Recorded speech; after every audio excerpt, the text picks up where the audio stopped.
Bismillahirrahmanirrahim. Assalamualaikum warahmatullahi wabarakatuh. Alhamdulillahirabbil alamin wal 'aqibatu lil muttaqin wa la 'udwana illa 'alal zalimin.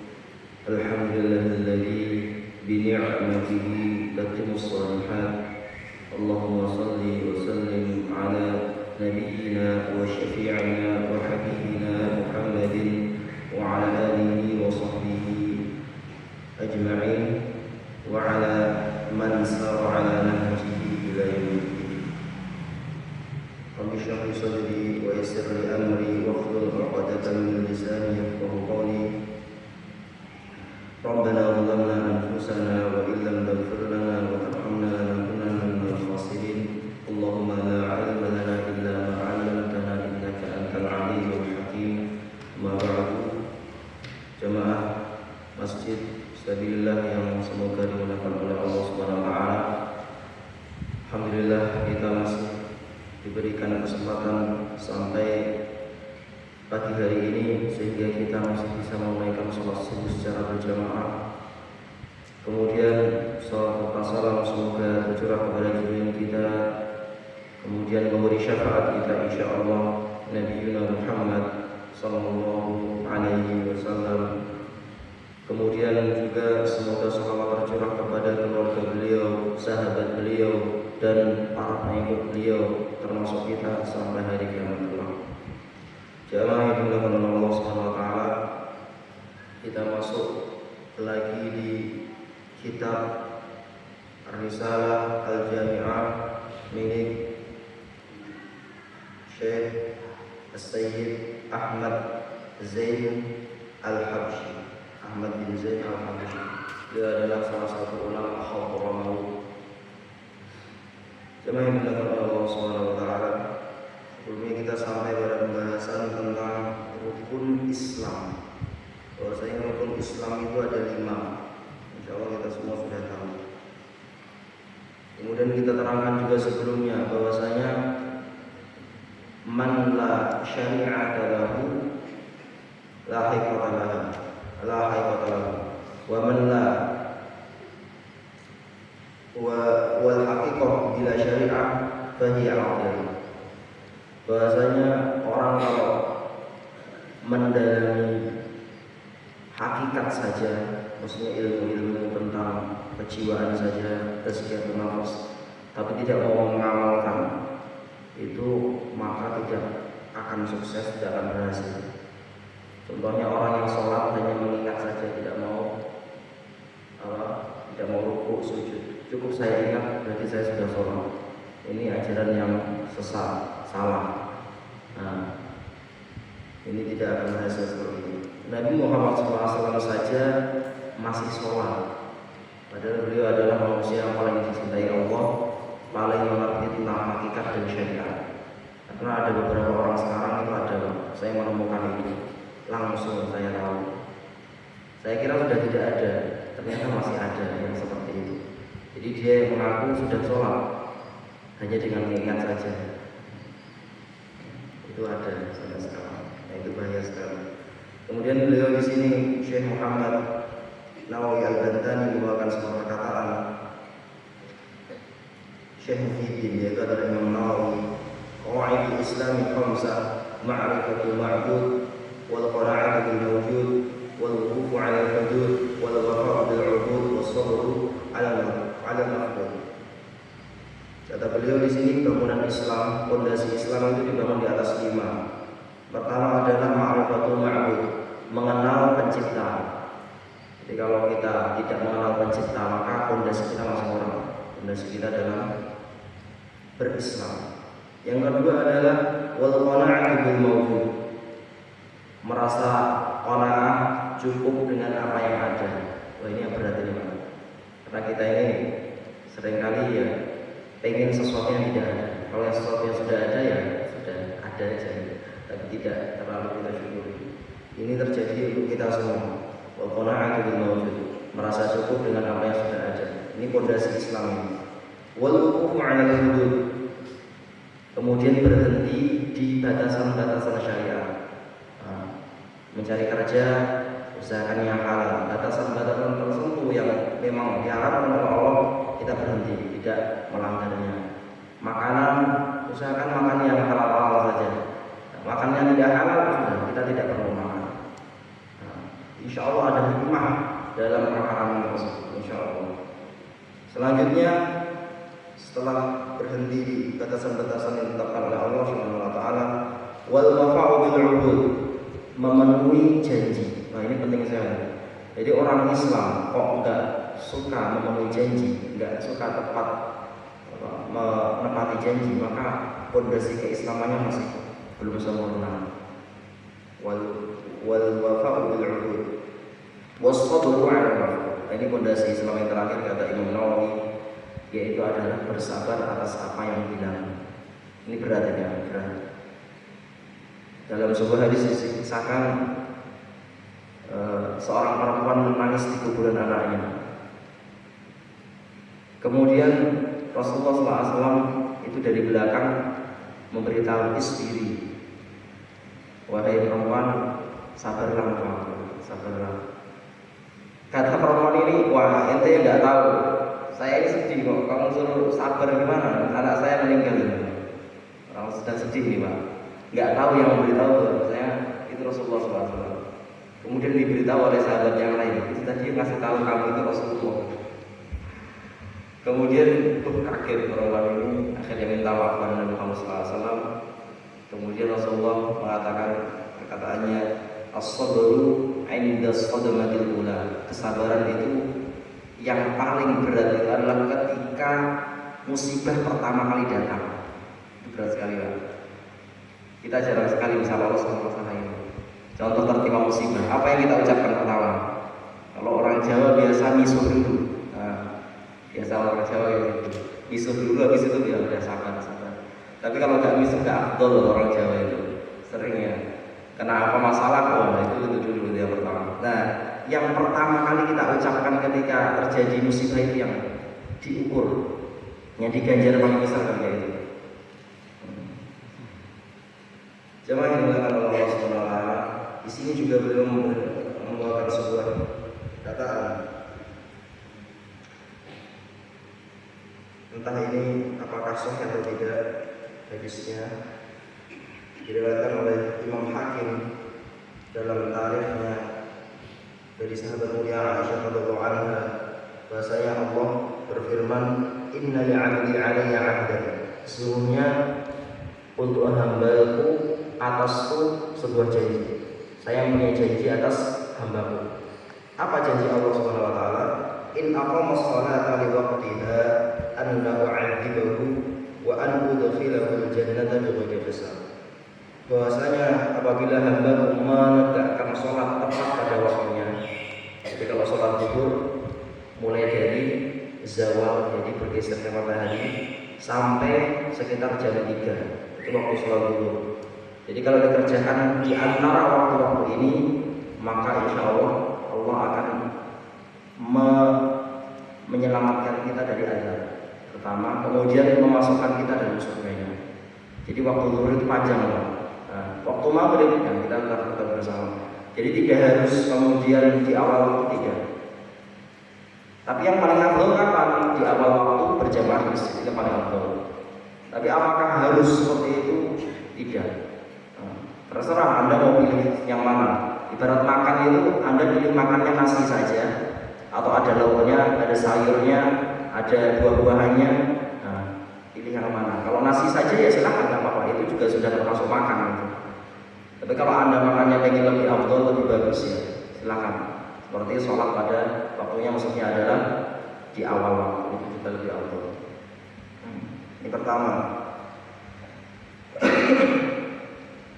Jadi ini adalah janji Allah kepada para hambanya. Di sini juga Imam Nawawi menyebutkan mengapa puasa itu 30 hari. Kata beliau di sini bahwasanya sababu anna Adam lamma akala min asy-syajarati baqiyat al-aqalatu fi jasadihi 30 yawman. Falamma safa jasaduhu min hadha Allahu alayhi fa farada ala dhurriyyatihi siyama 30 yawman. Dzakarahu Suhaimi. Ini disebutkan oleh Imam Suhaimi, kata beliau, mengenal bahwasanya Nabi Adam alaihissalam ketika beliau memakan buah terlarang di surga, sisa-sisa buah tersebut itu bertahan di perutnya selama 30 hari. Karena itu kemudian Allah mewajibkan puasa 30 hari untuk para keturunannya. Ini wallahu a'lam apakah benar atau tidak. Ini diriwayatkan oleh Imam Nawawi dari Imam As-Suhaimi. Jadi para ulama itu kadang tidak hanya mengambil ilmu dari hadis sahih, karena kadang dalam hadis-hadis dhaif pun itu ada faedah-faedah yang tersembunyi yang tidak dimiliki oleh hadis-hadis sahih. Kadang seperti itu. Jadi apalagi kalau hadis-hadis dari Bani Israil, riwayat-riwayat Bani Israil, itu sikap kita bagaimana? Kata Muhammad SAW, la tusaddiquhu wa la tukadzibuhu. Jangan kita dustakan, juga jangan kita benarkan. Artinya sulit untuk kita memeriksa kredibilitasnya. Kalau kita tahu itu pasti dusta, ya kita dustakan. Contohnya kalau bertentangan dengan syariat yang disampaikan oleh riwayat Bani Israil tadi. Tapi kalau tidak bertentangan, maka kita tidak bisa dustakan, juga tidak bisa benarkan. Jadi bawakan saja untuk pertambahan pengetahuan wawasan. Seperti yang disebutkan beliau di sini. Jemaah yang dimuliakan oleh Allah Subhanahu wa taala.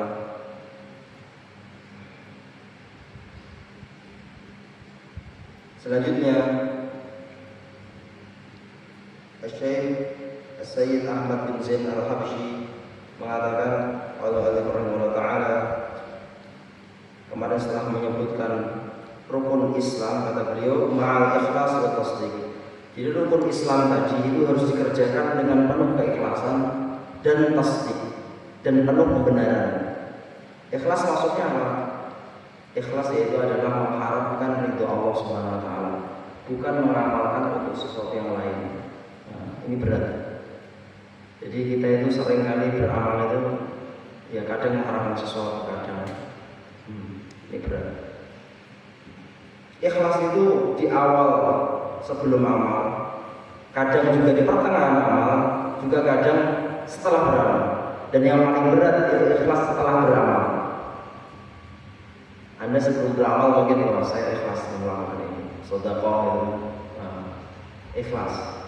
Di pertengahan beramal mungkin ikhlas, alhamdulillah. Setelah beramal, kemudian orang lain memuji sedekah kita, masya Allah, sedekah 100 juta. Wah, kita mulai iya, saya hebat. Nah, itu yang berat, yang terakhir itu ada. Apapun amalan apapun, baca Quran, bacaan kita bagus kemudian dipuji orang. Setelah beramal itu yang paling berat biasanya. Maka kita harus menjaga amalan kita. Karena itu ulama-ulama itu di awal kitabnya, di mukadimah kitabnya, juga di akhir kitabnya biasa berdoa. Apa doanya? Wa ayya ja'alahu khalisan wajhil karim. Supaya Allah menjadikan apa yang beliau tulis itu ikhlas karenanya, karena mengharapkan wajibnya. Jadi ini trik supaya kita bisa ikhlas adalah berdoa sebelum amal, juga setelah beramal, itu supaya bisa menjaga hati bisa ikhlas. Selanjutnya adalah tasdik, membenarkan. Maksudnya membenarkan apa? Yaitu adalah menerima dengan sepenuh hati. Itu maksudnya membenarkan. Kalau kita masih belum beramal dengan sepenuh hati, hati kita masih berat dan sebagainya, itu berarti masih belum sempurna, imannya masih belum sempurna. Kata beliau, man lam yakun mukhlishan fa huwa munafiq, wa man lam yakun musaddiqan bi qalbihi fa huwa kafir. Barang siapa yang belum berikhlas dalam amalnya, maka dia sejatinya adalah seorang munafik. Berarti. Dan barang siapa yang belum bisa membenarkan dengan hatinya, maka sejatinya dia adalah kafir. Jadi orang kafir itu dia tidak membenarkan Rasulullah SAW, tidak mengikutinya, bahkan dengan hatinya pun tidak. Yang kemudian disebut kafir. Ini berarti. Qala Allah Ta'ala wa aslul iman an ta'taqida anna Allah Ta'ala mawjudun wa annahu ta'ala wahidun la syarika lahu wa la mithla lahu wa la shibha lahu. Inti utama iman kata beliau adalah engkau meyakini bahwasanya Allah itu ada. Bahwa itu yang dilakukan oleh Allah SWT. Jadi kalau kita misal membaca literatur filsafat seperti itu ya, itu filsafat yang dahulu sekali pertama ada itu adalah tentang eksistensi manusia. Setelah menyadari eksistensi manusia, apakah manusia ini diciptakan atau ada sendiri? Itu yang menjadi pertanyaan utama filsuf-filsuf dahulu. Karena setelah dipikir-pikir, apakah mungkin sesuatu yang ada itu ya tiba-tiba ada sendiri? Apakah mungkin? Contoh, meja ini ada dengan begitu saja? Mungkin atau tidak? Tidak mungkin. Pasti ada yang mau membuatnya. Nah, kalau meja saja itu pasti ada yang membuat. Kira-kira mungkin tidak alam semesta yang begitu indah ini? Anda lihat pantai begitu indah, gunung-gunung begitu indah, itu tidak ada penciptanya? Mungkin tidak. Ternyata tidak mungkin. Apalagi tubuh manusia yang begitu kompleks. Kalau kita pelajari tubuh manusia, Pak Isra dan mungkin guru biologi lebih paham ya, mungkin dokter lebih paham. Itu kompleksitas tubuh manusia itu sangat rinci, sangat menakjubkan. Nah, mungkin tidak hal seperti itu tidak ada yang menciptakannya. Padahal kita disuruh membuat sesuatu yang kecil saja itu sulit sekali. Contoh bikin robot itu sulit sekali. Makanya Allah SWT itu bahkan sampai memberikan tantangan kepada kita untuk membuat lalat. Suruh bikin lalat. Kalau kita memang hebat itu suruh bikin lalat. Coba bikin lalat. Kata Allah SWT dalam surah Hajj, ya ayyuhan nasu duriba mathalun fastami'u lahu. Wahai orang-orang yang wahai manusia, sesungguhnya telah dimisalkan kepada kalian, maksudnya diberi permisalan kepada kalian, maka dengarkanlah. Kemudian setelah itu Allah menyebutkan untuk supaya menciptakan lalat. Walau syita'u, mereka tidak akan mampu membuat lalat meskipun bersekutu seluruh ilmuwan dunia, Pak. Suruh berkumpul di satu tempat membuat lalat, tidak mungkin bisa, kata Allah. Ini udah jadi Allah. Itu memang sulit sekali lalat itu. Lalat itu, Pak, jenengan tangkap itu, Anda tangkap, itu susah sekali. Padahal kecilnya seperti itu, kecil sekali. Nah, dalam ayat lain Allah SWT menyebutkan mislama ba'udatan wa fawqaha. Dalam surah Allah disebutkan ba'udah, nyamuk, Pak. Coba suruh bikin nyamuk, ilmuwan sedunia ini nggak mungkin ada yang bisa bikin nyamuk dengan rinciannya nyamuk itu, nggak mungkin bisa. Robot sekecil itu loh, bayangkan, sekecil itu bisa terbang, nyedot darah kita, kadang nggak kerasa terbang. Nyamuk, lalat, itu ciptaan yang luar biasa. Ini berat sekali. Nah, ini membuktikan bahwasanya Allah itu ada. Allah itu ada, karena tidak mungkin sesuatu yang kompleks tadi itu ada dengan sendirinya. Begitu juga manusia. Allah katakan wa fi anfusikum afala tubsirun. Dan dalam diri kalian tidakkah kalian melihat sendiri? Dalam diri kita ini, masya Allah, kompleks sekali.